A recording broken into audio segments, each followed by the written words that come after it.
part two. It's the football time. My name is Peter Klein. Thank you very much for tuning in today. We're going to do a full rundown of the NFL offseason. All 32 teams, what do they need? Where are they picking in the draft? We're going to look at that. We're going to look at what has happened in the Canadian Football League offseason so far as free agency officially kicked off this week. So that's the plan for the show today. You can find me on social media, Twitter, Instagram, and TikTok. I'm at Primetime Klein, twitch.tv/primetimepk, and you can email the show, couchpotatodiary@yahoo.com. If you're watching this video, thank you. Make sure you like it and subscribe to the YouTube channel. If you're listening in podcast form, thank you, and make sure you subscribe and leave a review. All right, let's get into the football talk.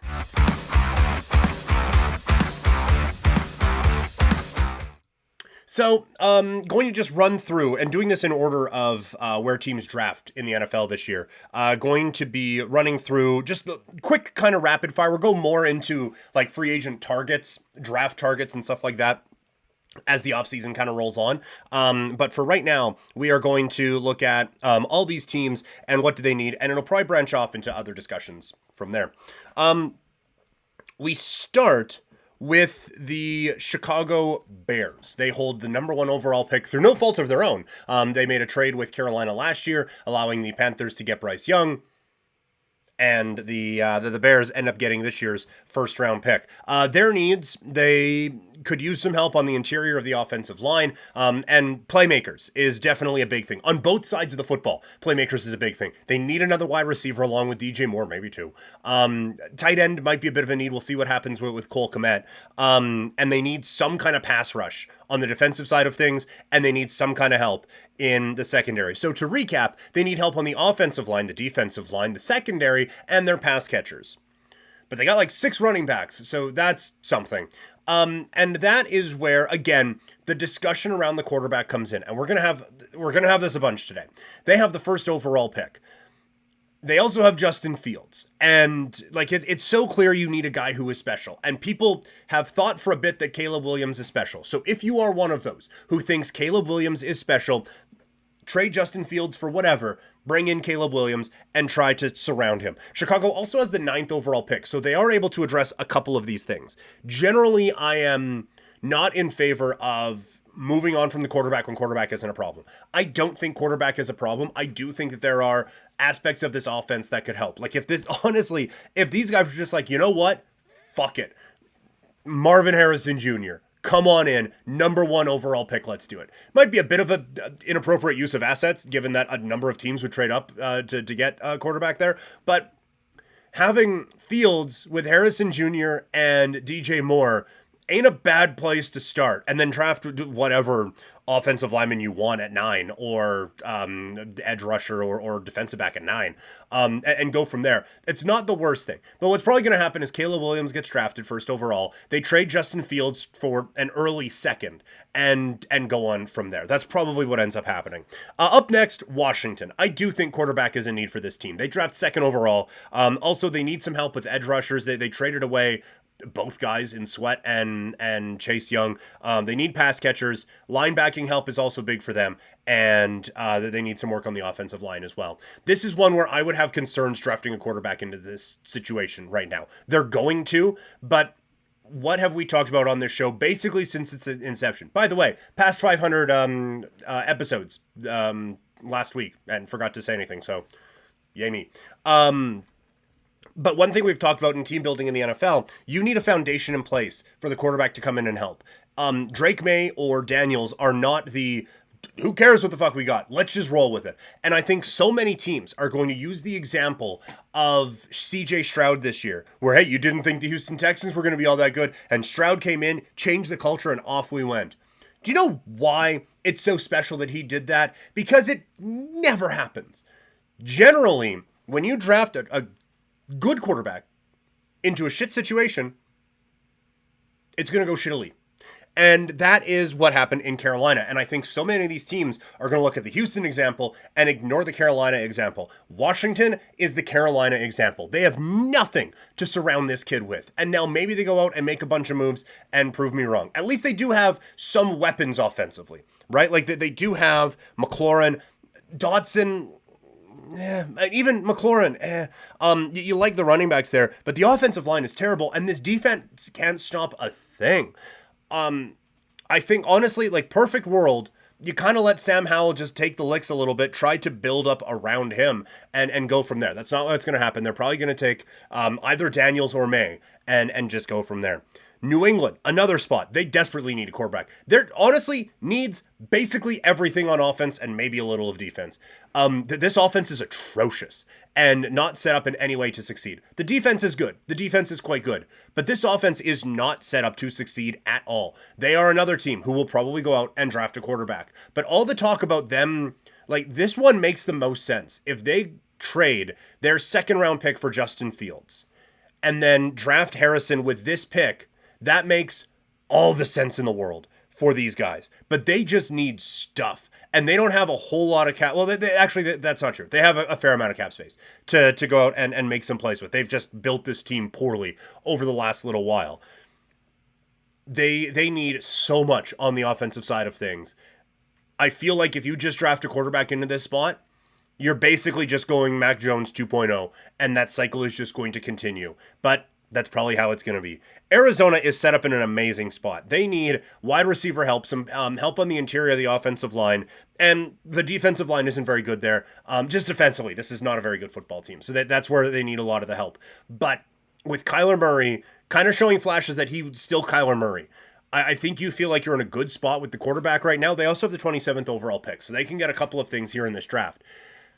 I think when you look at what Arizona is going to be looking at here in the draft, 3 quarterbacks will probably have gotten off the board, and they're going to have Harrison Jr., probably the best player in this draft, fall right into their lap. And that's going to be such an amazing spot for them to be in and building out that way. Like, I think Arizona, just given how the first 3 picks ahead of them are probably going to fall, I think Arizona is in a real good spot here to get a real game changer on the offensive side, still have your quarterback, and have your 27th overall pick to be able to make another move for. I honestly and truly believe Arizona is in a spot to make a bit of a jump going into next season. The LA Chargers with Jim Harbaugh up next. They have some needs on the defensive side. They couldn't stop anything last year. Need a bit of help on the interior of that defensive line. You obviously have Mac and Bosa on the outsides. Mac not what he used to be, but still good. Bosa. And on offense, they're going to need probably another running back, and they're going to need a tight end. There is a tight end, Bowers, who a lot of people are kind of linking to the LA Chargers. I don't hate that. We don't have a ton of success with drafting tight ends early, although I still think if Kyle Pitts goes to a better situation, then maybe he's a bit in a better spot right now in his career. So maybe the Chargers are that, like Bowers there with Justin Herbert as a nice safety blanket. But I think this is a team that needs a couple of things on the defensive side of the football. Those will probably be free agent ads for them. The Giants are next. I think their need on the offensive line is so clear. They're also probably going to need a running back. I would imagine Saquon Barkley leaves. Defensively, this team was not very good, so they just need all over the place. And they are picking 6th, I think sucks for them because you're going to get, well, maybe not. You know what? I take that back because they have needs on the offensive line and there's an offensive line and you're going to probably get the best offensive lineman in this draft given how this whole thing looks like it's going to shake out right now. And so it probably means another year of Daniel Jones. There's just, again, there's so many holes on this team that they could fill. Like, offensive line, you're probably going to get the best offensive lineman in this draft. A lot of people, and I haven't done a deep dive on the draft just yet, but a lot of people are saying there are 3 receivers who could be game changers in this year's draft that can kind of help you. So if they went that way, honestly, I wouldn't blame them either. There's just, they don't have a whole lot of spots right now in New York that it's like, no, you know what? We're good. So that they have a lot of room to go here with this 6th pick. At 7, it's the Tennessee Titans. Offensive line. Also defense. The secondary had some troubles last year. They didn't generate a whole lot in the pass rush. You could probably also use another weapon for Will Levis to throw the football to. But offensive line is such a desperate need for this team. We'll see if they can find that here in this draft. They went offensive line last year. Wouldn't surprise me if they go offensive line again this year. Atlanta at 8. They need a quarterback. They also need a lot of help on the defensive side of the football. Although, like, honestly, defensively, they weren't that bad a season ago. They just don't have a lot of guys who you think can really replicate that going forward. But they probably need another quarterback. Desmond Ridder isn't it. I would be surprised if they get that here because you're looking at the fourth one. So it's either Nix or Penix Jr. would be probably the next one to go there. And this feels a little early for that. But like, could it be Bo Nix? Maybe. I don't know if Bo Nix is a game changer, to be perfectly honest with you, just from what I've seen so far. And again, going to do more of a dive into the college football stuff here as the NFL offseason rolls on. But I don't love what I've seen from him. So I think if they're going to, like, they would be a prime candidate for a Justin Fields trade. Like, if they get Justin Fields, then you have Bijan with Algier, who can still do some stuff. You have Drake London, and you have Kyle Pitts. You go out and get a number 2 receiver in free agency, and you are cruising. So then you can use this pick to help you out on the defensive side of things. I just feel like if they can get Fields for a second, and then use this first round pick on something better, a bigger need, like on the defensive side of things, it really turns this into a great offseason, and honestly, probably turns them to the favorites in the AFC South. The Jets are at 10. We've said it all season. We're going to say it all offseason. Aaron Rodgers does not fix all the problems here with New York. Offensive line, gigantic need. Probably need another playmaker.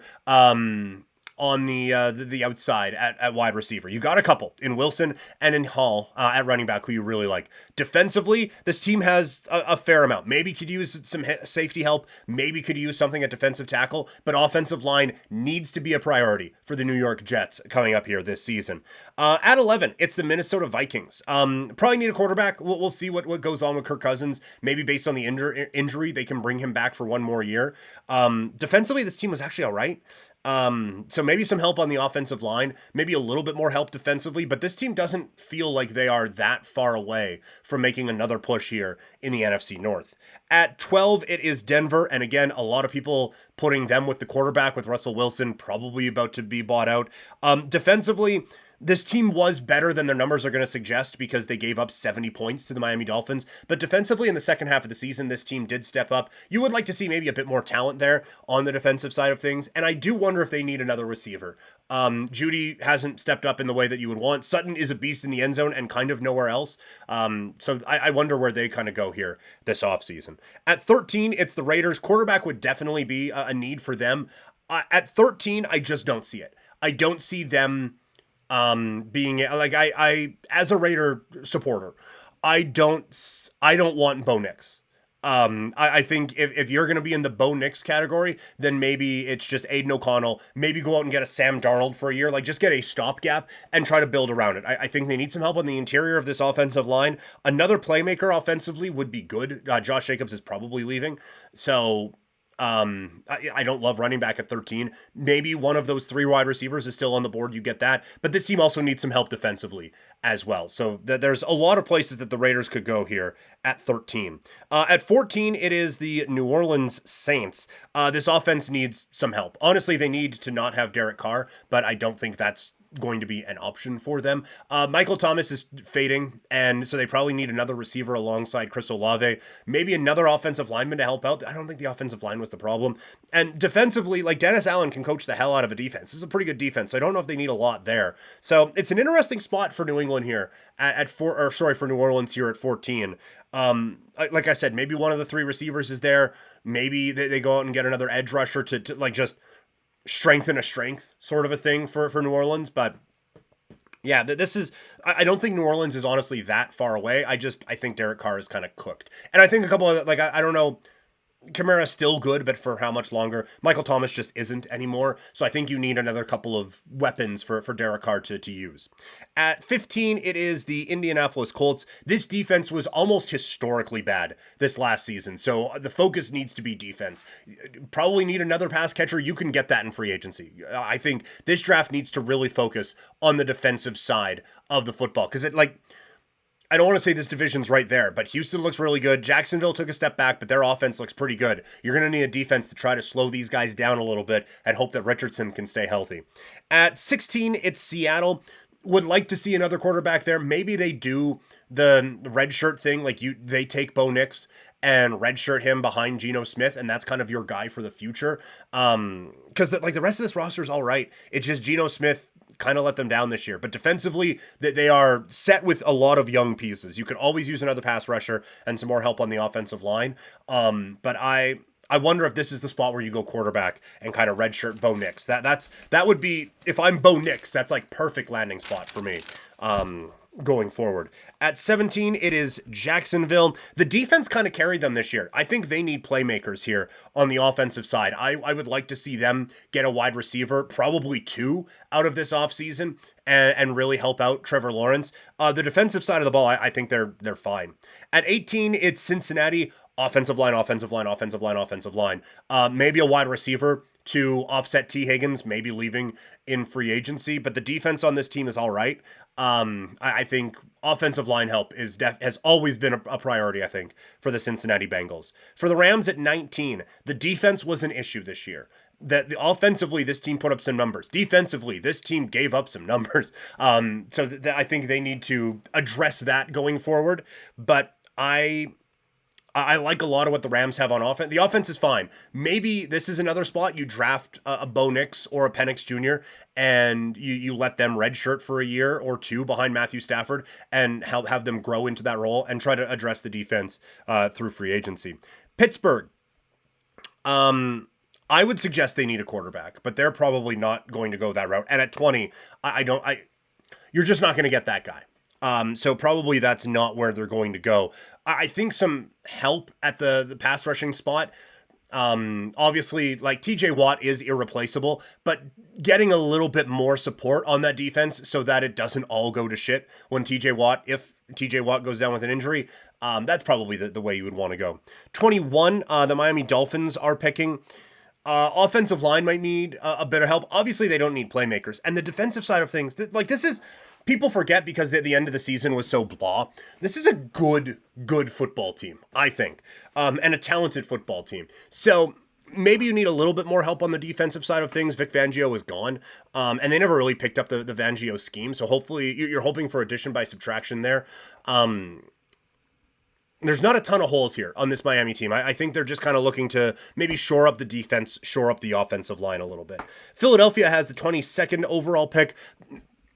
I think defense is going to be a key thing. Probably some young depth on the offensive line. We don't know what Jason Kelsey's future is going to be. And they have a lot of veterans on the offensive line. So if you can kind of just try to keep that ball rolling a little bit with some younger offensive linemen coming in, that I think would help them out greatly. But I think you can get a couple of those in the second and third round. In the first round, I'd be looking defense. And in free agency, I expect this team to be very aggressive on the defensive side of things. The Houston Texans at 23 overall need some help on the offensive line. And this defense does need to improve a little bit. CJ Stroud can only do so much. I think the offense kind of set, again, offensive line help, but defensively now, this team needs to take a step or 2 to stay competitive in the AFC South. The Dallas Cowboys, another frustrating end of the season for them. Defensively, this is a top unit. So the offense, it's pretty good. Maybe they need another running back behind or along with Pollard. Another pass catcher to go along with CeeDee Lamb wouldn't be the worst thing. This team, like offensive line-wise, I think they're fine. But they're just looking at filling a couple of holes. Like I get it's Dallas. I still don't think they're that far away, but I think they're looking at filling a couple of holes out there. Green Bay, holy shit, is the focus defense. This defense was atrocious. Offensively, they were fine. Maybe you need some young depth on the offensive line, but the focus this offseason for Green Bay desperately needs to be on the defensive side of the football. For Tampa Bay, maybe a long-term solution at quarterback behind Baker Mayfield. But I thought Baker was fine. And you're probably not getting that here at 26. So just keep rolling with Baker would be my suggestion. We'll see what Mike Evans does in free agency. That's going to be a huge thing. They might need a number 1 receiver out in Tampa Bay if Mike Evans leaves. You still have Godwin, who is good, but Mike Evans just does so much to help that offense go. Defensively, they might need a bit of help as well. The Buffalo Bills, I think they are in a tough spot because they are a very good team, but I think there's actually a fair amount of need on this group. Wide receiver is going to be a need, whether Stephon Diggs sticks around or not. And I think they really need to address things on the defensive side of the football. That this group was just not what it needed to be at certain points this season. And a lot of injuries was the reason for that. So maybe it's more a depth thing, but I do think that more talent is needed on the defensive side of the ball. So for a team picking so late in the first round, there's actually a lot that they need, I think, out in Buffalo. Detroit is picking 29th overall. They need secondary help in the worst way. I don't like the offense is fine. I don't touch the offense. You got one of the best offensive lines in the league. Jared Goff is doing his thing. Maybe you could use some help for Amon-Ra St. Brown, but I think a full off-season training camp with Jamison Williams is going to let this offense explode. Defensively, way too vulnerable in the secondary. Maybe some help for Hutchinson in the pass rush as well. But defense, again, the focus for Detroit. At 30, it's the Baltimore Ravens. We have complimented this team as being one of the most complete in the NFL. So there aren't a whole lot of holes that I think this group needs to fill out. Maybe something on the interior of the offense or of the defensive line. Maybe another pass catcher to help out with Zay Flowers and Lamar Jackson, but this is a pretty good team. For San Francisco, it's just a matter of who is leaving, and you try to replace that. The offense, again, is fine. So you look at maybe the offensive line with Trent Williams. I mean, at some point he's going to break down. There's just so much talent all over this team. I think you're now looking at some usable depth around the way. And finally, the Kansas City Chiefs at 32nd overall. Wide receiver is a big need for this group still. I get they just won the Super Bowl with MVS and Hardman making plays in the biggest moments, but they were bad all season. So I think these guys, I think adding another reliable pass catcher is going to be a very important part of the offseason for Kansas City. We also talked about how vulnerable they were against the run. Although Baltimore nor San Francisco challenged that all that much in their playoff games, I still think a defensive tackle, a real run stopper there in Kansas City is important. Now, there's a couple teams who don't draft in the first round. The Carolina Panthers are one. No first round pick. They need everything. The defense was bad. They have no pass catchers for Bryce Young, and now they have no first round pick to help them. This is dire straits out in Carolina. They're in a really, really, really bad spot. So they need to have a creative but aggressive offseason to fix things for the Panthers. And for Cleveland, this defense was otherworldly good. Maybe another pass catcher alongside Amari Cooper. Maybe a running back since Nick Chubb is probably on his way out. The focus should be on the offense, maybe the offensive line. We'll see what happens with Deshaun Watson. They're not cutting him because it's basically your entire salary cap to cut him. But you just try to make the best around it and get some young pieces in there. So there is your NFL offseason preview. We'll have a lot more NFL offseason stuff coming up. Now, just again, this is a very rapid fire episode. It's going to be over half an hour, but a very rapid fire episode. Let's look at the CFL offseason so far, team by team. We'll start with the BC Lions. I like Stanback and Hardy to help out with this offensive group with Vernon Adams Jr. at quarterback. I think offensively, this team is right there. There's a lot of losses on the defensive side of the football, though. Matthew Betts is gone. Jalen Edward Cooper, you lose him as well. So this defense, I think, needs to be addressed as we go on. And we're just in the first few days of free agency, right? A lot can change. But just early on, BC, I think, is going to need a little bit more help defensively, as it does feel like this team has taken a step back on the defensive side of the football. In Edmonton, there's going to be a lot of turnover and a lot out the door. Grimes and Gainey, a couple of the bigger names that are on their way out. And the only additions, like they add Curly Gittins, who's a good wide receiver, but I don't know if that game changer. And McLeod Bethel Thompson, when I thought they were set at quarterback anyway. So defensively, we get like Chris Jones, mastermind, all that stuff. Still need players. And they've lost a few of them. So it's going to either be a big, like, bargain bin, whatever. And there's still some good players available. Absolutely. And Edmonton this could still be a win. But they have addressed exactly none of the needs that this team has had so far in this offseason. Calgary, I don't say this a lot about Stampeders in free agency. I like what they've done. Schultz coming in, I think he could start for quarterback this year. And that was an area of need, is some competition and some improvement to the depth of the quarterback position. You look at Morrow as a replacement for Carey, who was banged up a bunch. Might be an upgrade anyway. So that's a good spot for Calgary. And on the defensive side of things, Tights in Houston, I think elevate this defense in a way that they really needed. A couple of losses are tough. Ademi Berglund and Wigan, I think hurt them, but I do like some of the additions that they've made. Overall, I think it's been a positive offseason for the Stampeders so far. In Saskatchewan, they have gone all out. obviously. And I like a lot of the names, right? Like when we talked about Edwards Cooper, Ouellette coming in, that they've made some big splashes here in Saskatchewan. And I think that this team is better. They've lost a couple of pieces as well. But overall, I think the additions have kind of offset the subtractions. This is a better football team than they were in free agency. But it's what we've talked about before. This is a team that had a lot of holes, right? And credit Jeremy O'Day. I think that we talked before, the coach hire is a home run, 100% a home run. And a lot of these moves so far, they have made this football team better. Is it enough to keep up with Calgary, BC, and Winnipeg? I don't know.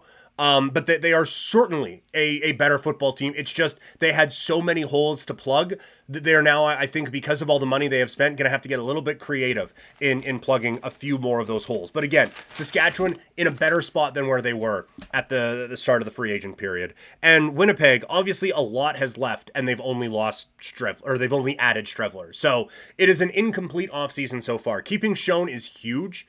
I think losing Brown is going to be something that is looked back on as a don't love that, but Jeff Coat retirement hurts a ton, and that's going to need to be something that is addressed almost immediately because this pass rush is such.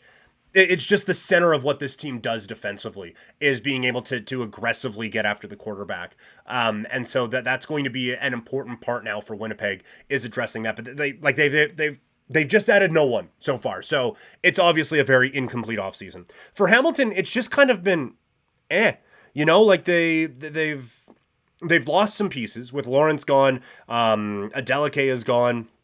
They haven't added anything huge. So it hasn't really swayed one way or the other. And with Montreal coming off of a Grey Cup, like sometimes championships just elevate teams, that experience. Toronto has lost a bunch, and we'll get to them here in a second, but they're still a very good team. Hamilton was kind of a team I thought would do a little bit more to try to aggressively get better. Last season was supposed to be it because they hosted the Grey Cup. Now I wonder if they're maybe taking a step back. Like, okay, what are we really? Let's assess what we have and build a little bit more upon that. Out in Toronto, with all great teams, there are going to be great losses because players who stepped up in some of those roles want to get paid like superstar players because that's what they look like, and other teams have money, so they start plucking them out. So this is going to be a real test because Toronto has built a lot through free agency over the last few years, and that certainly has worked. They were the best team in the regular season, slip on a banana peel in the playoffs, and they're done. But they were an incredibly talented team last year. A lot of that talent has left, and so I do think while they've added a little bit on the it certainly hasn't made up for what has gone out the door. And I think it's noteworthy and not by accident that they have only added on the defensive side of things so far. I do wonder if they're looking at Chad Kelly. And we've talked before, it's the thing that I stole from Move the Sticks. For a quarterback, are you a truck or are you a trailer? This is now a chance for Kelly to prove he's a truck because some offensive pieces have gone out the door. Is this now going to be a Chad Kelly who can he kind of, for lack of a better term, and apologize for the comparison to one of the greatest of all time, can Kelly Patrick Mahomes his way through this? The weapons that are left in Toronto are better than what was left in Kansas City after the Tyreek Hill trade in comparison to the league, but they have really gone out and just put the focus on the defense and kind of been like, hey, you were just the MLP last year. We kind of need you to be awesome again this year because we're not adding a ton in there. At least that's what it looks like for now. Ottawa, they got their work done before free agency, right? Acquiring Brown, acquiring Rhymes. Losing Coleman to the NFL is difficult. But overall, I think it's been a good offseason. They at least added another Sam linebacker to try to offset that a little bit. I don't know if it does 100%, but I think the gains they make offensively make this a gigantic win for Ottawa so far this offseason. And finally, the champs. I like the additions of Wiggins and Ademi Berglund. I think that helps out a lot. You lose Stanback by on purpose. Bringing in Sean Thomas Erlington, I think offsets that a little bit. I still think it's been an okay offseason, for the champs. Like I think they've added more than they have lost, and they have improved a little bit. You'd like to see maybe a little bit more from them, but overall, I would put Montreal in the win category for sure. In terms of biggest winners, I think Saskatchewan is in there 100%. Saskatchewan is in there. I would put Montreal in as a big winner as well. In terms of losers, they've just lost everything without plugging any holes yet. So I think it has to be Winnipeg. And just in terms of like what teams have done around them, I don't love the off seasons for Edmonton and Hamilton just yet. I should mention Calgary is a winner of the off season as well. Again, fucking 5 days in. Okay, that's going to do it for the show. Thank you guys so much for tuning in. Remember, rate, review, subscribe wherever you can in podcast form. That's rate like / review. Like they're not, Anyway, 5-star review or whatever. When you're listening in podcast form, and leave a subscription, like this video, subscribe to the channel, leave a comment. That stuff helps. I try to reply to as many of them as I possibly can. That's going to do it for this week. Like I said, hoping for some kind of UFC reaction at some point this weekend into Monday. And we'll just kind of go from there.